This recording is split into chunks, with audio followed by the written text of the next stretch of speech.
Why did you choose to do the exhibition Dark Finitude in non-visual format, which is quite unusual for an web-based exhibition?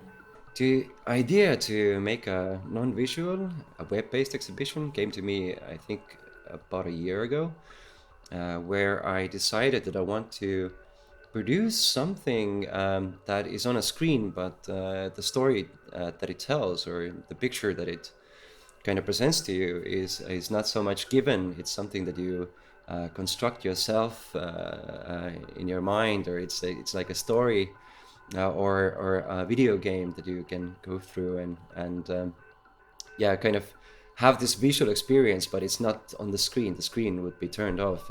I had this kind of question: how would that be like, or what would that feel like? And that was my initial starting point for this exhibition.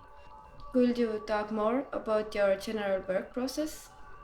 The way that I usually start my projects is I try to experience the subject that I'm interested in. When I'm filming something or when I'm doing field recordings, I'm actually on location a lot, and I try to experience the environment or the idea physically that will be the body of the work afterwards. So I'm one of those artists that doesn't start with researching. I think I start with searching first, and then once I have already some body of work, then I kind of put the puzzle together, or about how it kind of relates into a certain context, or how that I actually ended up with this interest.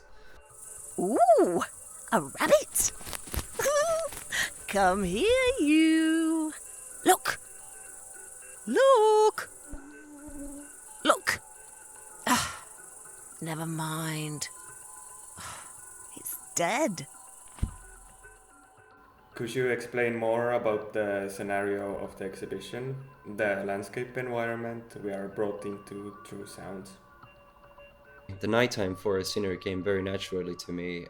I am an evening person, and I go walking in the forest during the night quite a lot, actually.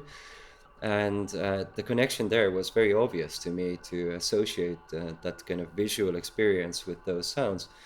But at the same time, I kind of noticed that if you remove visuals from the piece and you have this journey through this kind of mysterious landscape, that it becomes sort of like a transcendental experience.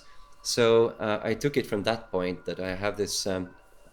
I have a piece where you're maybe you're not even in a real landscape. Maybe you're in like some thought space. So these uncurated stream of thoughts that you can hear presented by actor Loveday Smith. This is something that is that is like a very natural experience of a dark forest experience mediated by this exhibition. So maybe you can associate it with yourself. I mean, we always try to be so articulated in I guess culture, or even in everyday conversations, that maybe this exhibition kind of lowers the pressure of being so well pronounced. And I really like that element about it. There are two kinds of weird: a turning and a strange appearing. And a third kind, the weird gap between the two. Dark Finitude was narrated by Loveday Smith. Why did you choose to tell the story through her voice? Because she's fun as a person, and I've worked with her before on installation work called Spotlights, and also I used to work as an assistant, as a production assistant to artist Michael Portnoy in With the With Contemporary Art Center in Rotterdam, and I met Loveday Smith there, and we were working together on this relational Stalinism, the musical exhibition, and yeah, and when I was kind of writing a script for this project, and I knew this was gonna be a part comedy piece, I think, or it has a lot of humor in it for me, at least. I wanted to have some actor that can really portray this very strong charisma, and I think she was the right voice for this piece, definitely. What are your future plans? I'm currently working on a video installation trilogy. I'm working on the second film of the trilogy, I'm doing last bit of shooting and editing. So this will be like a 3 or 4 year project. So it will be completed in 2023 or 24. But every one of these installations will have their own separate showing as well while I'm constructing this.